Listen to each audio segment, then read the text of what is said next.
David King. Well, I'm looking at Cinderella, the man who's lost his slipper, Izak Rankine. He's lost his shoe. He can't kick the ball anymore. I don't know what's happened to my man. I love him, but they need to find out what his best position is for one, and they need to find out what's happened to his ball use. So last year, top 4 in the competition. And that is an unbelievable year. And this is why he was probably close to the best player in the competition in the second half of the season before he ripped the hammy severely. Look, 224. At the moment, I think he's just fallen off the face of the earth, and I think it's more him than the game situation. Like, OK, he's getting some attention. He gets tagged every now and then, and he's playing more midfield minutes this year than probably last. Certainly up to round 8, anyway. But if you look at since round 8, he was 70% at round 8. He was 7% midfield. Look at that. Score involvements, top 40 in the competition, ball winning terrific, and it was just his slipper, just his shoe. Couldn't get that right. I'll say it again, I don't think that was necessarily a midfield issue. He just was hitting it awfully, a bit like Nick Dacos. The role he was playing, a bit more inside, So now, since round 8, 40% midfield. So he's gone back to the forward line more regularly. His score involvements have dropped from 14 to 27. His ball winnings are roughly around the same, but the ball use issue is still there. So I'm saying, OK, well, what are you trying to do to the team? Because Rochelli's in really good form in the forward half. So I wonder whether he's trying, Matthew Nicks, to get 2 weapons in the forward half at ground level. But is Izak really that man at the moment? At stoppages, he appears fumbly. He's not one touch. I wonder whether he's doing the Lachie Neale work that we talk about a lot. There, last year, bang, gone. He would have grabbed that, had a perfect shot at goal from the top of the goal square. Is he the hit-to player every time? This sort of moment here, he thrives on those opportunities. I did some research into where he sat in the competition for forward 50 stoppages, creating scores. When he was at the Suns, he was the #1 player in the competition at forward 50 scores. He normally picked that up. He's trying to dink it off the ground with his, left leg there. No good. So he's getting opportunities. He's in the area, and he can do this. We saw him put him in front late in the game. You thought they're home. The genius has done it. So when his first year at Adelaide, he was the 2nd best player at forward 50 stoppages. 3rd best last year. He's dropped to 40. So where would you play him? Where would you put his magnet? I'd rather have him get 30 touches than 15 for starters because he can do things like this. Just stay composed. I want to see him get his dare back. He looks to me like he's being intimidated by players coming into his space. Get your forearms out, use your speed, find your exits, and then the kicking game becomes a lot easier. He's accepted pressure too quickly and accepted being beaten for the space race. I think he's got to get his dare back, and the buyer's come at a good time, and I think the coach needs to sit him down and say, hey, we need you to play like the man. Not accept what the opposition give you. Well, what we're going to see in Adelaide on their week off is Matty Nicks driving around a pumpkin looking for the slipper. I reckon that's the best use of their buy. There's a fair chance he's out after 12, I know that. Health's your best friend. It is, and he'll be one, I think, Joey, that I'll be managing to within an inch of his life. So we're going to track this for the back half of the year because I think this is the #1 indicator for your premiership aspirations. And over the last 6 weeks, there's starting to be some trends here. So you can see the teams in front of you there. So Geelong have won 5 in a row, and so too Collingwood.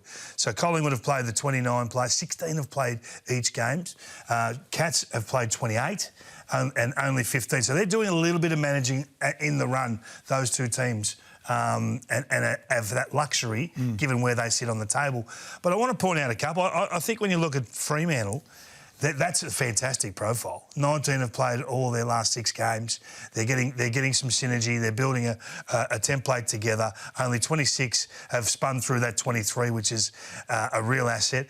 The Hawks down the bottom is an interesting discussion.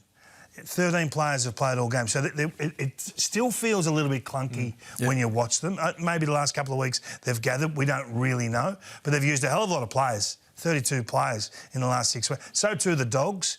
It's that last 2 or 3 positions at the Dogs. 19 have played all, yet they've played 31 players. Everybody just keeps flipping them around. Those final 3 or 4 positions just spin like mad. So the Giants, again, the same sort of discussion. So we're going to track this close over the back half of the season. But again, health's your best player. Gold Coast Suns, when you're as healthy as this, I know you're going to touch on this game, Joey, you have to win games like this. Oh, no doubt. And Adelaide coming into this season, 0 injuries in terms of where they sit with their list and who they had to pick from. Joey, it's time for... Yeah, speaking of the Gold Coast Suns, it's time for the Gold Coast Suns to to put their flag in the ground, because this is now an opportunity off the back of the bye. So they lost their last 2 games before the bye, but they are coming up against a team, the other franchise expansion team in the GWS Giants, who, let's be honest, have owned them in recent years. They've won 13 of their last 14 meetings by an average of 54 points. They've only just owned them on the field. They've owned them as a club. The Giants have played in 8 final series, played in the grand final, and this Gold Coast Suns side, we know they are the club, we know they are yet to play in finals. So these 2 teams meet twice in the run home. You've been big on the T9, Kingy, the matchups against top 9 v top 9. These 2 teams play this weekend and again in round 23, and I think it'll decide which one of these 2 play finals. I can't see both these sides making it. I think with the Bulldogs and the run they've got and the way they're going, Fremantle, I think there's only a spot for one. So I'm fascinated by this game on the weekend, and what I'm looking at is there is a clear blueprint if you want to beat the GWS Giants. It has been obvious, and that is if you want to play them in a shootout, good luck, and you'll unlikely win, because when the total game score is over 160 points, as Brisbane found out, as Geelong found out a few weeks ago, good luck trying to play a transition game against them. But if you can keep it under 160 and play in a bit of an arm wrestle, those 2 wins, with a Melbourne game early in the year where they had to go coast to coast from a kick in and kick a goal with 30 seconds to go, and the Richmond game where it took them until 3 minutes to go to win.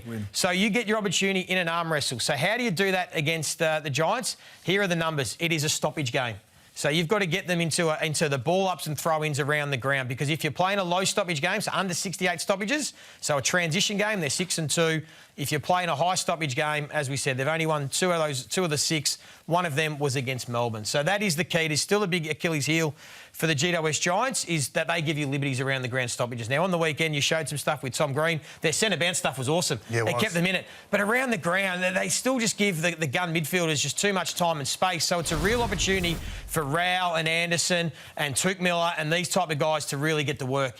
But it's going to be up to the Gold Coast and Damien Hardwick how he wants to set this game up. If he wants to make it a high transition game, well, good luck. If you want to make it a contest game and make it a scrap, you're going to get real good opportunities against the Giants. So it's just something to keep an eye on. I'm fascinated to see what we made of this Giants team. Are they really back? Or do they just get some luxuries with Brisbane and their lack of pressure and their lack of intent in this game? So time will tell. 2 expansion clubs. One's played a lot of finals, one's looking for their first finals campaign. I think this will be the game of the round for me. I like it. I did this game, and when they came off half-back, defensive half scores, 9 straight. Yeah, they were awesome. They were awesome. About that. And, you know, on turnover, they were just helping themselves at the corridor. So tighten it up, tighten the screws, and no doubt Denver will see that. They're going with a pretty strong social media game, so for them, I hope they get the job done. Always a bit of that. Who's it time for you? Well, it's time for Carlton 4 quarters.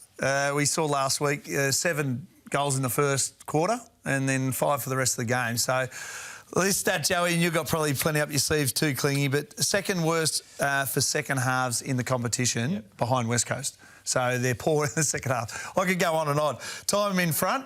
That's the staggering one. The whole competition, they are 3rd for time in front, only behind Adelaide and Collingwood. Riddle me that. I don't know how that works. How does that work? And Joey, you looked at the stats in their matrix. There's a lot of green in their game. They just got to be able to score when they go inside 50, other than the first quarters. So they've won 7 of 26 second half quarters. Like, that is... Do you think they beat North, or are you... Well, I said last week North would really push Fremantle, and they did. I think they'll really push Carlton. I don't think North's as walkover as everyone thinks it is. No, they're going all right, in this game. They're going well. So they're going to roll the sleeves up and make it hard.